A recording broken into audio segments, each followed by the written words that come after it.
한번 봅시다. 뒤에 읽어보면은 이 형제가 교회 안의 멤버라는 것을 분명하게 알 수가 있어요. 자, 형제가 교회 안에 누군가가 죄를 범했을 때에 첫 번째 단계는 15절에 보면 너와 그 사람과만 상대하여 권고하라. 1대1로 죄를 범한 것을 첫 번째 인지한 사람이 가서 그 사람에게 회개를 촉구하라는 거죠. 그런데 그래서 성공하면 다행이고 형제를 얻는다. 형제를 잃는 것의 반대말이죠. 형제를 잃지 않는다는 거죠. 그런데 66절에 만을 듣지 않거든 5번에는 한두 사람을 데리고 가서 두세 정인의 입으로 말마다 확정하게 하라. 두세 번째 죄를 인지한 사람, 세 사람 정도를 데리고 두세 사람을 데리고 가서 권면하라는 거죠. 17절에 그래도 말 안 듣거든 교회 전체에 회의에 회부하라는 겁니다. 그래도 말을 듣지 않거든 출교하라는 이야기입니다. 10절에 이방인과 세리와 같이 얘기라. 이제 죄를 범한 사람의 어떤 식으로 다룰지를 이야기하는 거예요. 첫 번째 15절에 만일 들으면 네가 네 형제를 얻는다 그랬잖아요. 자, 들으는 게 무슨 뜻이에요? 자기 죄를 회개하고 자기 죄를 해결할 의지가 있고 실제로 자기의 능력대로 죄를 해결하기 위해서 행하는 것을 듣는다라고 볼 수 있어요. 그렇게 되면 형제를 얻는다는 말이 무슨 말이에요? 형제를 형제 그대로 유지하는 거예요. 공동체의 멤버십을 유지한다는 거예요. 그런데 그렇게 해가지고 실패하면 어떻게 돼요? 17절에 이방인과 세리와 같이 얘기라. 여기는 형제를 잃는 것이 되죠. 그죠? 형제를 잃고 그 형제의 관계가 끊어진다는 거죠. 형제가 아니게 된다는 거죠. 성공하면은 형제고 실패하면 이방인이 되는 거죠. 외국인이 되는 거죠. 이방인 말이 우리가 익숙하지 않기 때문에 성공하면은 교회 멤버이고 실패하면은 교회 멤버가 아니게 되는 거예요. 그런데 그걸 성공하기 위해서 작전을 짜는 거예요. 첫 번째는 한 사람, 두 번째는 두세 사람, 세 번째는 교회 전체 회부. 왜 그런 단계를 거치겠어요? 우리는 잘 알고 있어요. 굳이 설명하지 않아도. 네, 거기에 대한 설명은 제가 생각할게요. 다들 속으로 안다고 생각하니까 오히려 말하는 것이 더 부자연스러울 것 같아요.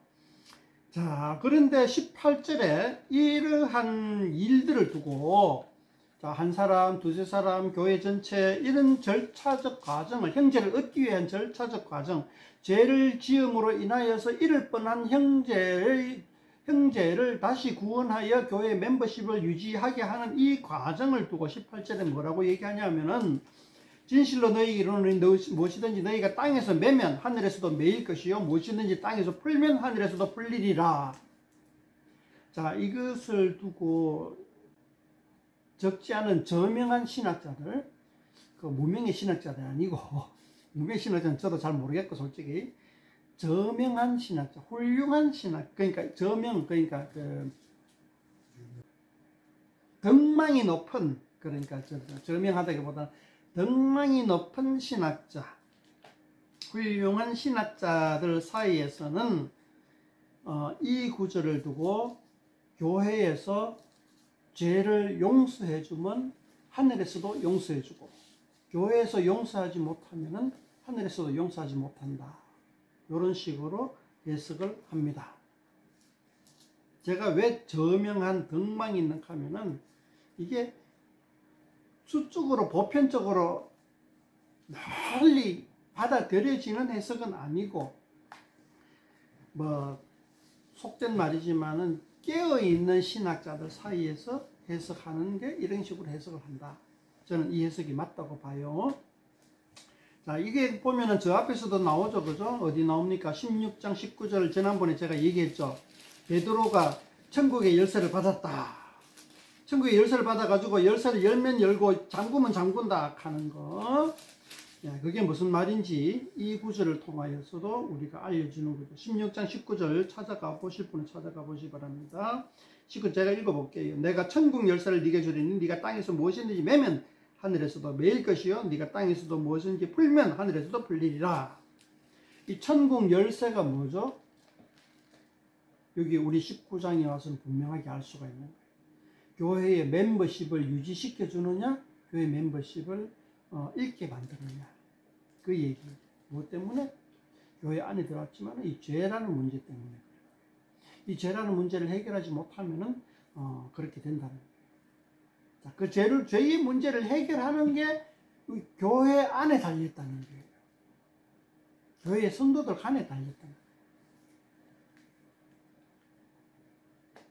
자, 그러면은, 자, 21절부터 또 나옵니다. 21절부터도 굉장히 중요한 개념이 나오는데, 이 21절부터의 개념이 용서인데, 이 용서의 개념과 앞에 문단의 개념하고 이을 줄 알아야 돼요. 15절부터 20절의 문단, 죄를 해결하는 방법과 21절에서 35절 사이에 나오는 용서라는 개념이 연결될 줄 알아야 돼요. 죄를 지었는데 해결하는 방법이 뭐예요? 세상 사람들은 세상에서 방법이 뭐예요? 벌을 주고 벌을 받는 게 죄를 해결하는 방법이에요. 근데 교회에서는 용서하는 게 죄를 해결하는 방법이에요.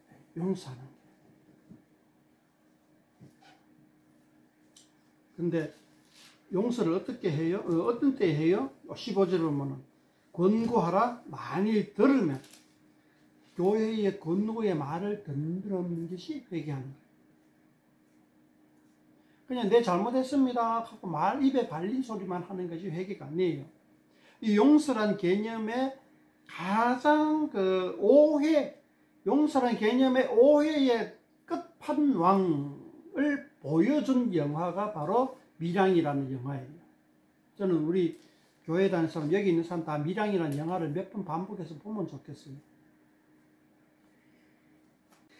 이 밀양이라는 영화 속에서는 용서라는 개념의 오해의 끝판왕을 보여준다. 그리고 실제로 우리는 그러한 오해 때문에 이 용서에 대해서 제대로 할 줄도 모르고 잘못하기도 하고 잘못 오용하기도 하고, 용서라는 개념을.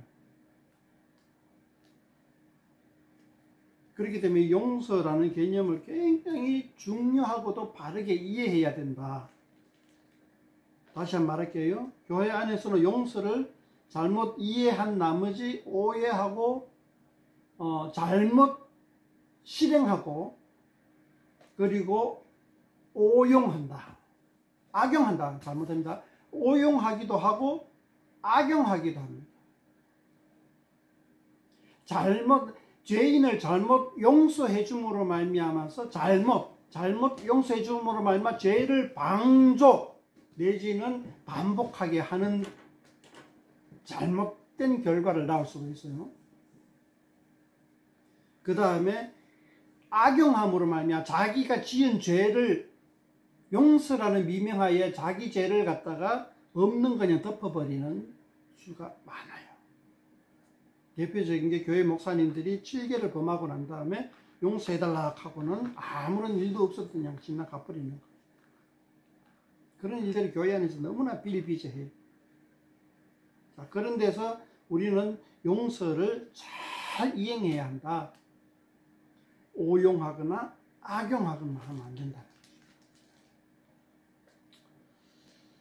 자, 어떤 것이 용서의 잘 정확한 개념이냐 하는 것들은 제가 이야기하기보다는 성경에서 이야기하는 것을 보여줄 거예요. 저보다는 성경이 더 거리가 있잖아요. 제가 이야기하면 알아듣기는 쉬워요. 그러나 반론을 제기하기도 쉬워요.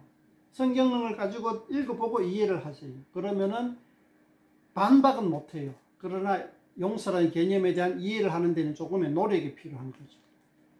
조금의 노력을 통해서 우리가 반박할 수 없는 성경의 용서에 대해서 무엇이라고 얘기하고 있는가를 조금의 노력을 통해서 이해하기를 바랍니다. 저는 제가 설명해 주기보다는. 자, 그럼 21절부터 한번 봅시다. 용서라는 게 봅시다. 뭐 이것도 너무나 잘 알려진 에피소드이기 때문에 내용을 여기서 제가 한 번 더 읊어주지는 않겠습니다. 그러나 한번 결론을 한번 봅시다. 33절 봅시다. 내가 너를 불쌍히 여긴 같이 너도 네 동료를 불쌍히 여김이 마땅하지 않느냐.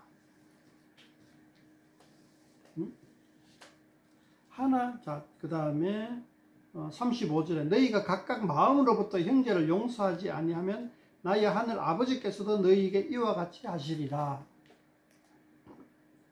자, 여기서 35절에서 우리가 하나의 교훈을 얻습니다. 용서하라는 교훈을 얻습니다. 근데 하나의 중요한 정보가 들었어요. 35절에 뭐냐? 우리도 하나님께 용서받은 존재다. 이것을 하나님께 우리가 이미 하나님으로부터 용서받은 존재라는 것을 깨달은 사람과 그냥 이거 없이 그냥 교회 다니는 사람과는 하늘 천차만별이에요. 대부분의 교회에 있는 사람들은 하나님께서 나를 용서해 주셨다는 것에 대해서 망각하고 있어요. 그것에 대해서 너무나 안타까운 거예요. 우리는 보통 뭐 뉴스에서 나오잖아요. 살인 강도하는 사람 있잖아요. 저놈은 자서 쳐 죽일 놈 어쩔 놈 하잖아요. 옛날에 이런 일이 있었어요. 이제 하나의 에피소드를 한번 들어봅시다. 저는 이제 어린이집을 운영한 경험이 있었기 때문에 이제 그 어린이집에 대한 상황을 좀 대충 알거든요.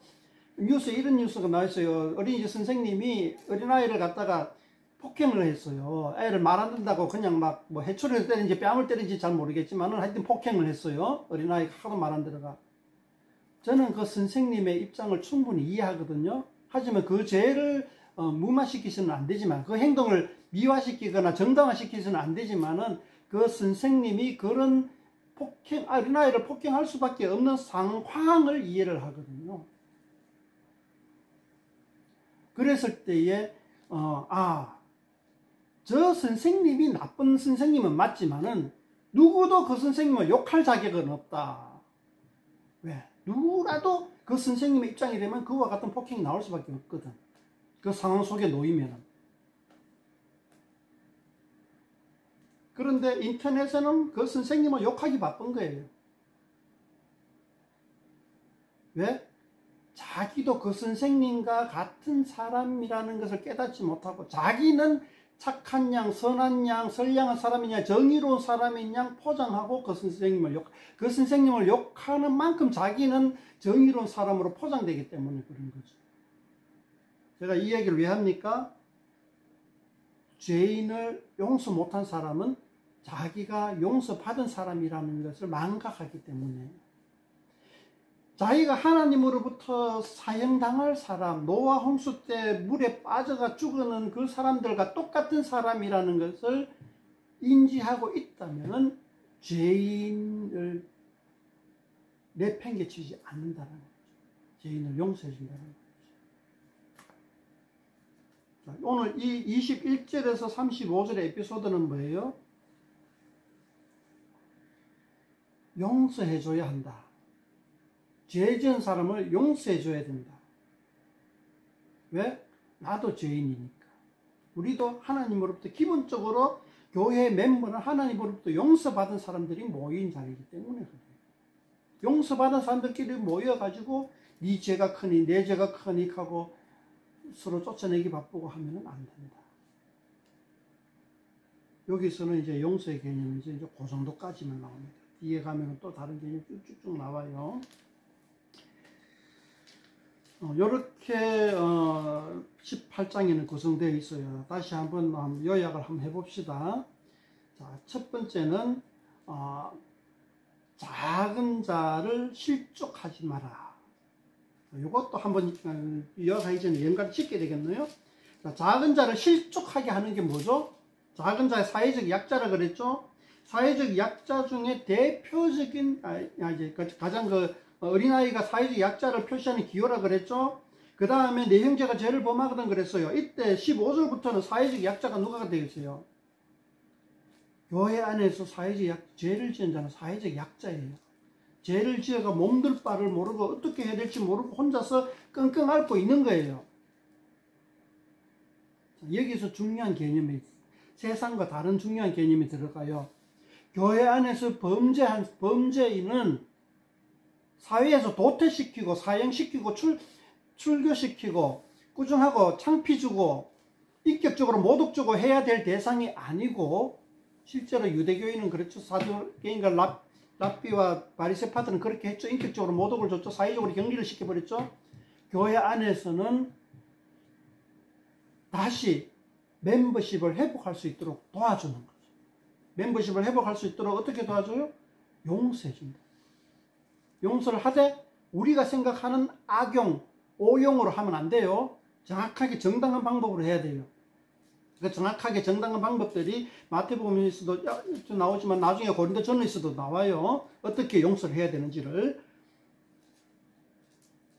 자, 다시 한번 말씀드릴게요.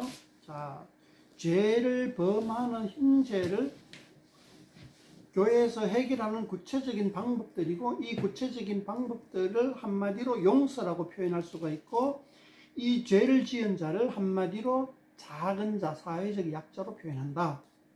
이렇게 해서 18장 전체가 하나로 엮이게 돼요. 그리고 이 교회 안에서의 어떤 식으로 교회가 운영되고 구성되어지고 사람들의 인격을 존중해주고 하는지를 단적으로 보여준다. 뭐 대충 전체적으로 요약이 된 것 같아요. 말씀드리다 보니까. 네. 제가 중요한 거는 이제 말씀 다 드렸고요. 한번 또 이렇게 또 뭐 제가 빠뜨렸거나 또 덧붙이거나 또 반론이나 있으면은 같이 말씀 나누고 이야기해 보시면 좋겠습니다.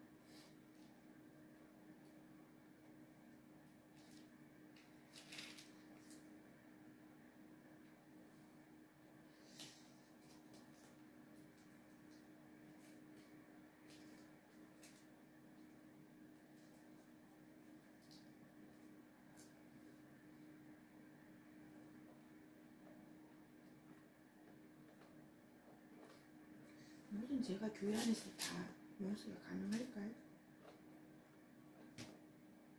뭐라고 성경에 기록되어 있어요? 70번 계속 하라고 하는데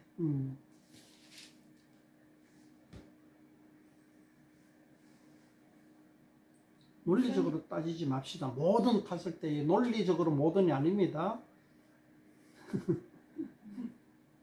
그냥 우리가 일상생활에서 경험할 수 있는 그런 죄라면 다 해당된다고 보는 거죠.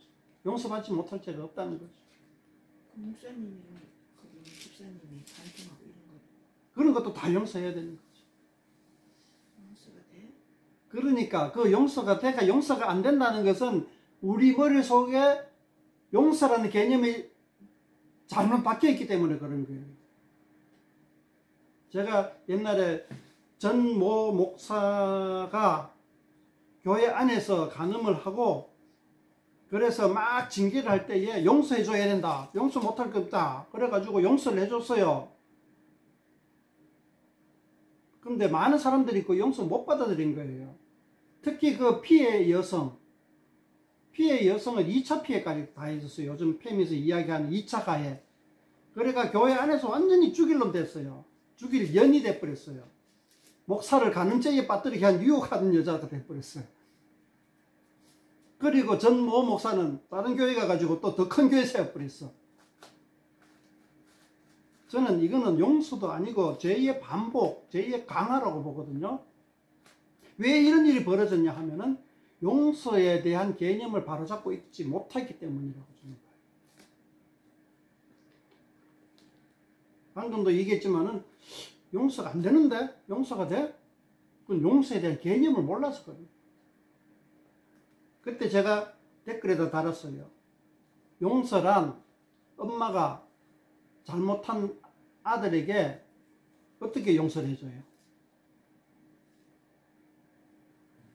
제가 댓글 다른 게 읽기 댓글 달았던 기억나요. 죽도록 패고 와서 밥 먹어라. 그게 용서인 거예요. 죽도록 패는 건 뭐예요? 죄에 대한 응당한 처벌이에요. 와서 밥 먹으라 하는 건 뭐예요? 그래도 니는 내 자식이다. 여기서 봐요. 형제를 얻는다 그랬잖아요. 형제를 얻는 게 뭐예요? 죽도를 팼기 때문에 아들이라 말할 수가 있는 거예요. 죽도를 안 팼다 하면은 너는 이제 내 자식 아니다. 나가라. 한 대도 안 패도 돼. 그러나 모자지간의 관계는 끊어져 버려요. 모자지간의 관계를 유지하기 위해서 용서라는 게 필요한 것이고, 그러한 용서는 죄를 그냥 덮어주는 것이 아니에요. 아이고 아들아 니 잘못했네. 그래 앞으로 그러지 마라 하고 가만히 있으면 그 자식이 더 폐인이 돼버려요. 그런 죄를 다시 범죄하지 못하도록 그 죄에 대한 응당한 대가를 지불해야 돼요. 뭐 말이 길어지는데 그러면 죄에 대해서 대가를 지불하는 게 무슨 용서냐? 그 용서가 아니지. 용서라 하는 거는 죄에 대한 대가를 없는 일로 하는 게 아니에요. 그것도 물론 하나의 용서의 방편이긴 하지만은, 자, 어디에 나옵니까? 어느 세리가 예수님께 와가지고, 세리 맞나? 예수님께 와가지고, 예수님, 저 같은 사람도 그 천국에 갈 수 있습니까? 했더니, 잠깐 에피소드가 생각이 안 나네요. 그때 이제 이제 예수님께 회개하라는 사람이 이렇게 얘기했어요. 제가 남에게 속여서 빼앗은 것이 있으면은 뭐 7배나 갚겠습니다 하고 뭐 그런 식으로 했어요. 그게 바로 죄를 해결하는 방법이에요. 구약에서 제사를 속죄제를 드리잖아요. 속죄제, 속건제를 드릴 때에 그것은 죄를 해결하는 방법을 기호적으로 표현해 주는 거예요. 이제 됐어요. 그 사람은 목사를 내려놔야 돼. 목사. 그렇지. 근데 그걸 내려놓지 않고 계속 하고 있다는 상황이 그게 용서가 안 되는 거지. 근데 그 사람이 회개하고 목사직을 내려놓는다 하면 그거야 뭐 용서가 가는. 그렇지. 그렇게 함으로써 멤버십을 유지하도록 해줘야 되는데, 그렇지 않으면 지게다가 영연히 함으로써 그는 멤버십을 유지를 못하게 되는 거예요.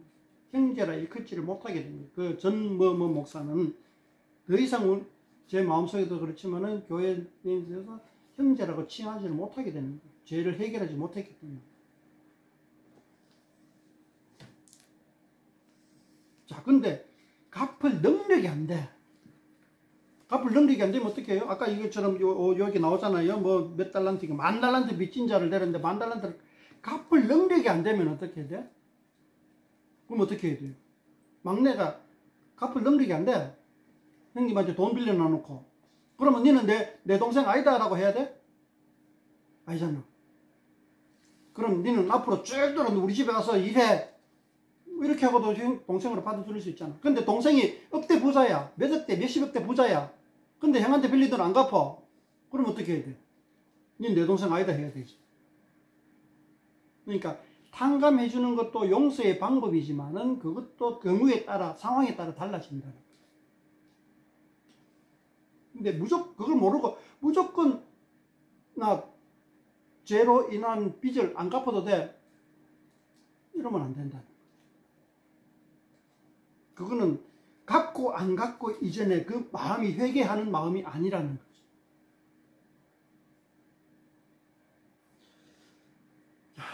제가 막 개강해서 용서라 하는 단어만 나오면 저는 개강을 합니다. 죄송합니다. 또 다른 또 이야기할 거 많을 거예요. 아마 제가 너무 개강해가지고 전부 다 벙쪄가지고 있지만은 4분이 남아서. 예. 564장 찬양합시다.